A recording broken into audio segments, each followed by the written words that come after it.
because just like this. Thank you.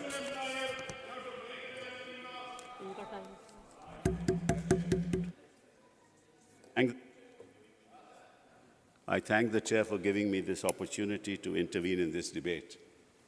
I've been listening with great attention to the somewhat fractious nature of the debate. I remember the learned minister talking about Louis Armstrong way back in 1962, and I think at that point in time, the President of the United States was Richard Nixon.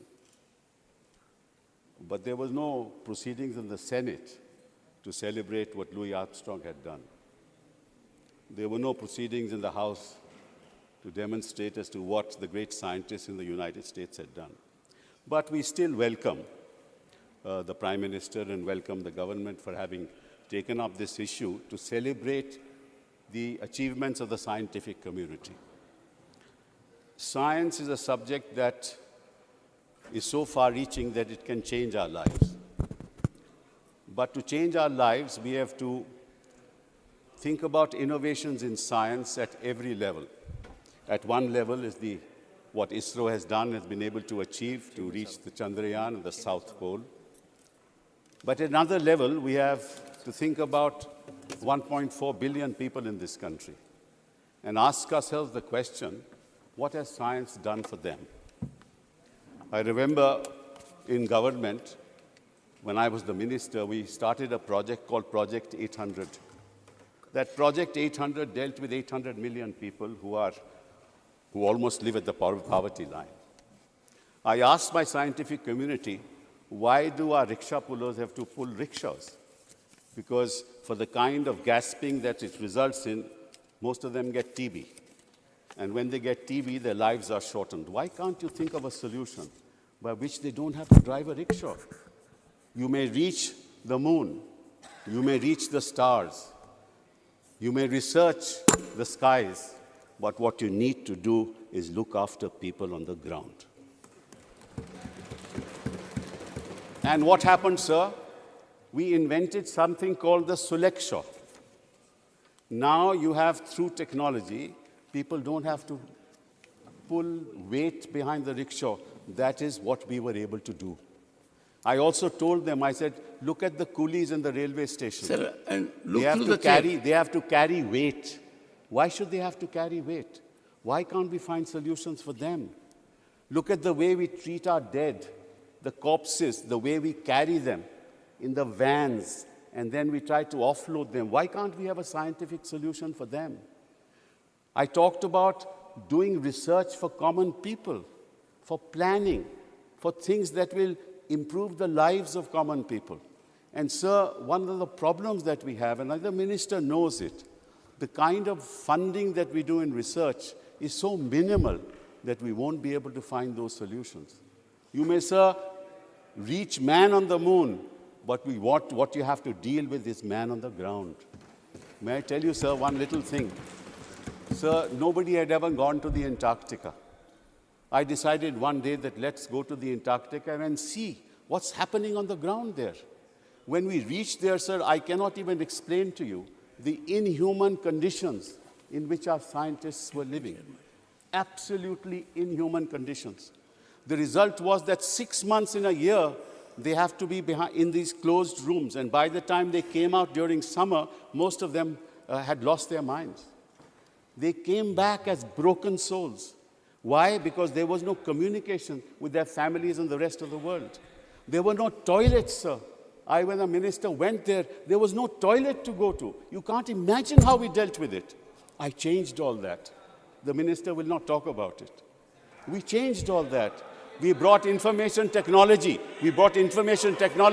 Now, sir, no. We established the Himadri station. Through information technology, through satellites, they talk to their families every weekend. We have provided entertainment to them. We provide movies to them today. Why? Because science and technology must bring solutions for ordinary people in this country. Sir, and may I tell you another thing, sir? In research, the total research funding that we have in this country is about $50–60 billion. Do you know, sir, how much China spends in R&D? $560 billion every year. How can we compete with them?